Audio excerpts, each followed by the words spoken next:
nggak masalah sebenarnya. Cuman menyakiti bagi para pendukung TJ. Ya, saya percaya tuh menyakiti bagi para pendukung TJ. Nah, jadi gini Ustaz, Ustaz Rizky, ini kan ibaratnya gini loh. Ini kalau saya memandang ya, memandang. Kalau saya tipikalnya, saya nggak mau ikut campur. Itu dalam artian mereka lagi berproses secara hukum nih kan. Ini lagi berproses secara hukum.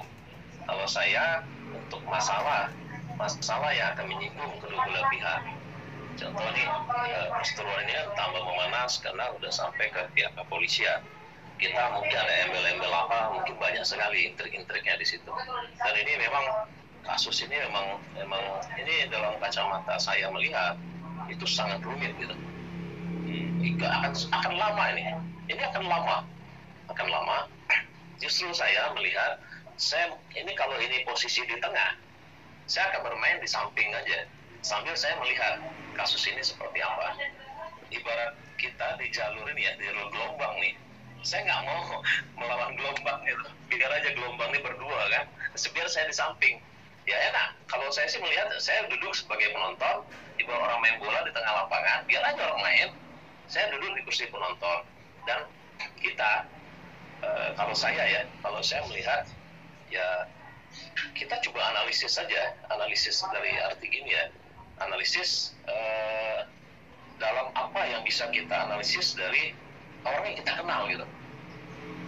Kalau saya melihat, kalau saya kan lebih kenal udah ngikutin lama lah kontennya TIJ nih ya. Saya cuma bisa mengambil manfaatnya dari konten-konten dia sebelumnya gitu. Nah, kalau besar ya saya nggak kenal sama sekali. Dan kalau kita bermain di tengah, kita bilang kita netral, kita nggak berpihak, itu bohong gitu. Saya nggak yakin. Dan akan susah bermain netral gitu. Bermain netral, jadi ibarat orang bertanding berdua, kita duduk di tengah, tapi kita bilang kita nggak netral gitu. Itu akan sangat-sangat susah. Memainkan pola seperti itu sangat susah. Karena kenapa? Subscriber kita nih udah tahu kita tuh sedikit banyak udah bisa baca kita sebelumnya, maka dia subscribe kita kan. Nah, kalau saya lihat di sini, kenapa kita ambil posisi kita ibaratnya kita duduk sambil menonton, kita belum tahu arahnya kemana nih Ustaz. Kita nggak tahu arahnya kemana barang nih. Jangan sampai kita terlibat di pusingan angin ribut ini gitu. Nah, ini akan berbahaya kita, karena posisinya kita akan membingungkan sendiri. Di sini kita bilang netral, tapi angin berputar kencang, berubah lagi angin. Kita mau posisi di mana lagi gitu. Nah, saya lihat juga ada kontennya ini kan, kontennya obat-obat itu capek sendiri akhirnya, capek sendiri. Kemarin saya punya live streaming. Menurut Gus gimana? Kalau konten anak ini gimana? Berpihak nak? Kalau berkacamata Gus? Sebetulnya nggak berpihak Ustaz, nggak berpihak. Cuma masalahnya Ustaz selama ini dikenal, ya kan, ibaratnya gini loh, udah melekat bahwa saya Ustaz ini memerangi pembodohan gitu kan. Ya, yang pertama, yang kedua, Ustaz ibaratnya kalau bisa dibilang gitu kan, ya pengagum TIJ gitu. Ya, memerangi pembodohan, pengagum TIJ gitu kan. Terus ya membongkar trik-trik penipuan lah, baik itu dari dunia dari benda-benda gaib segala macam. Nah, itu tiga yang saya lihat dari Ustaz Rizky. Nah, di dalam konten Ustaz Rizky yang dilihat di situ, ibarat gini loh, ibarat kalau saya melihat subscribernya Ustaz Rizky kan bingung nih sekarang tuh sebetulnya. Jangan kita yang membaca kan, dia juga bingung ini arahnya kemana gitu kan. Apalagi sebelumnya obat-obat channel itu bikin konten yang seperti itu gitu, ada dialog juga kan dengan Gus Arya gitu. Ya, kemana lagi nih sekarang gitu. Sekarang giliran Ustaz Rizky, gimana antum tanggapinya? Ini anak selaku pertengahan aja nih. Silakan.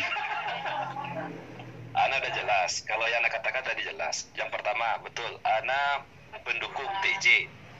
Pendukung TJ dalam memerangi pembodohan publik. penyesatan akidah. Yang kedua, tidak semua yang dikatakan TJ itu bisa diambil semuanya. Termasuk dalam masalah privasi, masalah tuduhan yang tidak ada bukti. Artinya gini, saya membuat konten ini Gus untuk menjaga nama pengkritik juga sebenarnya. Kenapa Ana katakan untuk menjaga nama pengkritik? Kalau tidak muncul Ana, ini akan di-framing sama Gus Arya nanti bisa. Yang Ana khawatirkan ya, tujuan mengkritik itu ada agenda tersembunyi, menyerang organisasi NU atau semacamnya lah. Nah, di sini Ana menjelaskan bahwa tidak demikian. Kita hanya mengkritik sebatas konten aja. Tidak semua pengkritik sama seperti itu. Betul, kita memang mengagumi TJ, betul. Tapi ketika ada kesalahan yang dimunculkan di publik, maka kita juga boleh dong mengkritik. Yang namanya pengkritik itu harus netral kan. Jadi Ana di sini tidak berpihak kepada TJ atau kepada Gus Arya gitu, betul. Memang sulit memainkan sebagai orang ketiga yang berada di tengah, tapi insya Allah kita akan berusaha terus berada di posisi tengah. Ana kalau direkam ini grogi ya Nani Ustaz Ali. Ya. Ya sudah, cukup aja kalau gitu ya. Direkam sedikit aja. Lagi pula kita kan nggak bahas yang menginikan orang kan, enggak ya? Ini ngeri-ngeri setup juga nih kalau kan namanya pansos tapi.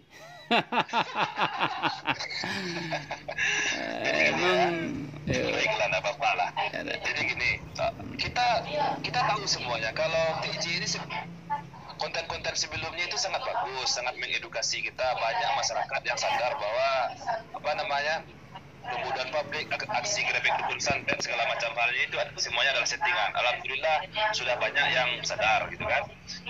Nah, tapi tidak semua juga yang harus kita telan mentah-mentah dari statement dari TJ, masalah fitnahan, masalah tuduhan. Itu kalau seperti yang Anda katakan tadi, kalau belum ada bukti itu tidak bisa kita terima. Mungkin bisa saja yang disampaikan TJ itu benar, tapi butuh pembuktian yang seperti Gus katakan tadi, itu butuh pembuktian di ranah hukum. Tidak bisa juga dimunculkan di hadapan publik karena akan terkena undang-undang ITE seperti itu.